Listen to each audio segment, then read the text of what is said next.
I was having a hell of a day. Nothing was working, and now I had to drive to our distribution center in the western suburbs to pick up a load of brochures for an upcoming trade show.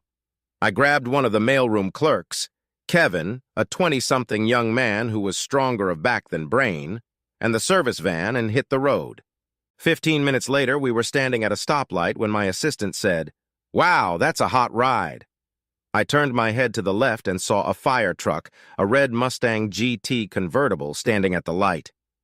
I immediately recognized the beautiful blonde behind the wheel. It was my wife, Connie. When the light changed to green, she stepped on the gas and the car rumbled across the intersection. What the hell was she doing here, I thought, turning right on red and rushing after her. Since I was in a white van, I wasn't worried about being recognized and kept behind her. "Does your phone have a camera?" "Of course, Mr. Keller, just like all the others." "Good. I want you to film everything this blonde does. Just make sure she can't see you." After about a mile, the ragtop pulled into the Paradise Motor Inn Motel. It was a true relic of the 1950s with a full-length balcony on the second floor. Connie pulled inside and stopped at the sliding window, then drove to the end of the building. She parked next to a silver Lexus. "Get out and get some close-ups. Just don't get caught." Kevin jumped out, and I started the van into the shopping center next door. I parked in the back lot next to the dumpsters. I noticed that Connie was wearing the same conservative gray business suit she had worn that morning, only the black blouse was unbuttoned, showing off her large cleavage.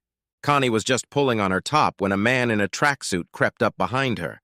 He spun her around and began kissing her as if they were excited lovers desperate for revenge.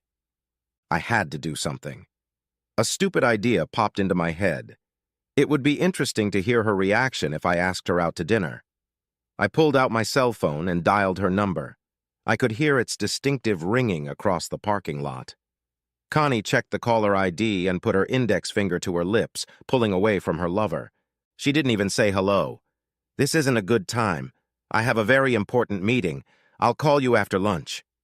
She hung up before I could say a final goodbye to her and continued kissing her Lothario. Something shivered. I lost my mind. Hatred consumed every cell in my body. My soul cried out for revenge. The divorce was too good. Only their deaths could give me peace. I decided I would run them over in the van. I pulled out of the parking lot so that I had a good view of the intruders. As I lined up to pin them against the side of the Ford, a woman with 2 kids came out of a room on the second floor and started loading the trunk of a car that was parked just a couple of spaces away from me. "Shit!" I reprimanded, pounding the steering wheel until my hands hurt. I couldn't kill them in front of little kids. When it dawned on me that I was about to commit a double murder, I started sobbing. I watched the lovers hand in hand climb the stairs to their illegal lair. I wanted to confront them, but I couldn't make my legs move. I was a beaten man. After a minute, their door slammed shut, and a "Do Not Disturb" sign hung on the knob. Just when I was feeling at rock bottom, God threw me a bone. My hand fumbled in my pocket, and I realized I had a bunch of keys to my Mustang. I knew immediately what I was going to do. Kevin climbed into the van and said, "Found it, boss." I was even close enough to catch what they were talking about. He looked at me and asked, "Hey, that's pretty bad, right?" I managed to reply, "Yes, Kevin, it's really bad, but you're going to help me make a difference." "Okay, whatever that means. You're the boss." "Okay, I want you to take the van and follow me. I'll be in a hot car. We'll make a stop in front of our pickup, and then we'll head back to the office. You have to promise not to blab about this to anyone. Don't sweat it. I'm cool with it." I didn't want the sound of the exhaust to alert my wife, so I put the car in neutral and started it in the mall parking lot before I started it. My head was spinning. I couldn't believe it. I thought we had a great marriage. The truth slapped me in the face. My wife was a common whore. Tears flowed in streams as I tried to pay attention to driving. I called a trusted friend who had a small farm outside of town, and more importantly, a big barn. "Randy, Jim, I need a favor and I can't explain why." 20 minutes later, the hot car was safely hidden under a tarp in the barn. When we got back to the office, Kevin downloaded the video onto my laptop and recorded a half-dozen extra copies. I slipped him $50 and said, "Thanks. Thanks, man. If you need anything, you know where to find me. I then walked down the stairs to meet with our IT guy. Brian, I have a problem, and I'm hoping you can help me. I have a license plate, and I need to find out everything about its owner as soon as possible. Mr. Keller, we don't normally do this sort of thing. I mean, it's kind of illegal, but Kevin called and said you were okay. 15 minutes later, Brian was standing in my office with a smirk on his face.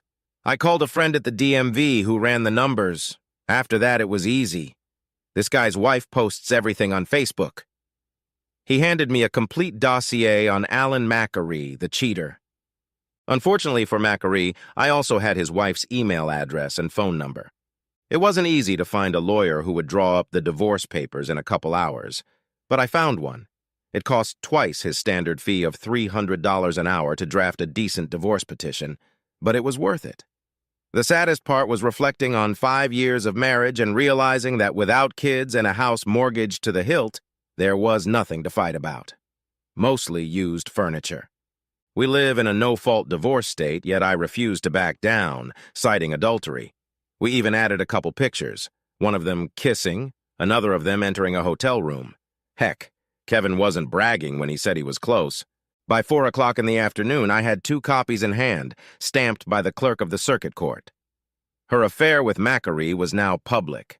I was useless at work, so I passed the time by canceling our credit cards and joint checking and savings accounts, as my attorney had told me to do. About this time, the cheaters came out onto the balcony, undoubtedly tired but basking in the glow of 5 hours of illicit sex. They walked hand in hand toward the parking lot, smiling as if they didn't care. Everything changed in an instant. There was nothing parked next to Macquarie's Lexus. With huge eyes, Connie began to look around the parking lot, then screamed, "My car was stolen!"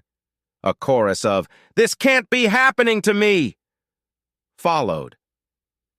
"If we call the police, they'll want to know why you parked in the hotel parking lot." "Shit!" the two of them brainstormed. Macquarie came up with a plan. "We need to go to a busy restaurant with lots of cars. Then you call the police and say it was stolen while you were eating lunch. I know the place. Things are always blown up there." Macquarie drove them to a restaurant about 5 miles away. Shit! Unfortunately, neither of them had counted on the lull between lunch and dinner. There were only a few cars in the parking lot. "It's too late to look for another spot, and I've got to get back to work. Just tell the police you had lunch and left your car here to go shopping at the mall or something. I'll be back as soon as I can." He tried to kiss her, but she pulled away. Connie wasn't happy that her lover had left her to face the cops alone. Her hands shook as she dialed 911. 10 minutes later, a squad car arrived to take her statement. Like every night, I called Connie when I got home, but tonight the call went straight to voicemail. I left a friendly message without meaning to. "Hi, honey. Let me know if you'll be on time for dinner." She didn't call back. I called again at 5:30 and left a message asking her to call me so I'd know how to schedule dinner. By 6 o'clock, I was angry and called again. Connie actually answered. "Oh, Jim, someone stole my beautiful car from the restaurant parking lot," she sobbed. "Where are you? I'll be right there." "No," she actually shouted no. "The police are already here and I'll deal with it." She was in a panic. "Where are you so I can at least save you?" "An officer wants to talk to me. I have to go." She hung up on me for the 2nd time today. So I had dinner alone. The silence was broken only when I imagined the look on her slutty face when she saw her pride and joy gone. I bet that knocked the post-orgasmic haze off her head. That's when I laughed.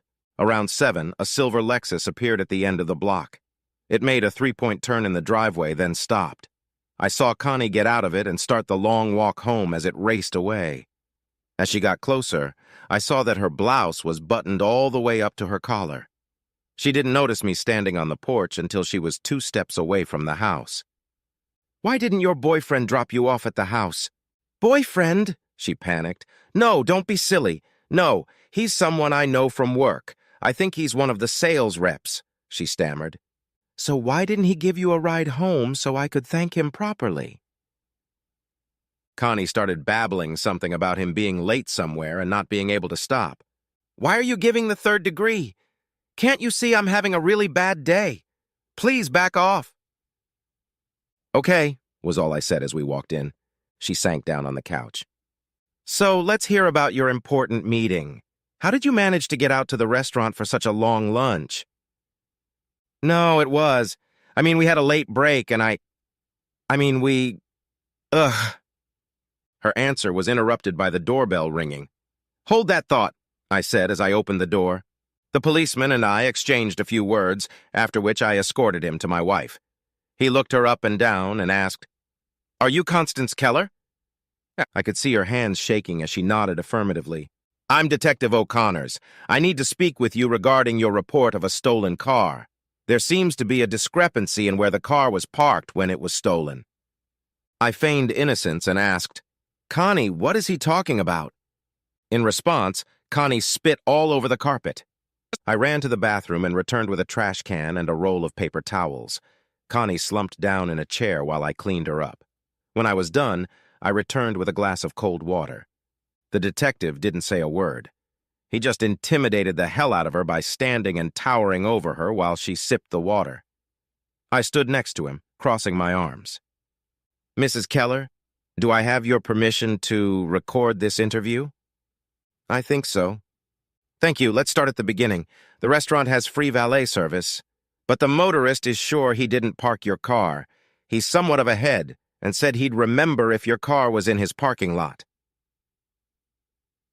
He started asking questions. "Who was your waitress? Where were you seated? Did you have a receipt on your card? Was there someone with you who could vouch for you? Mrs. Keller, can you explain why no one saw you or your very conspicuous car?" I could barely hear Connie's reply. "No, sir." He paused dramatically, then flipped through his notes before continuing his questioning. "You said you went shopping at the mall in the afternoon. What stores did you store at? What did you buy? Do you have receipts?"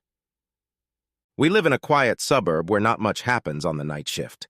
The detective played it off like it was about the return of Bonnie and Clyde. Connie buried her face in her hands and began to sob.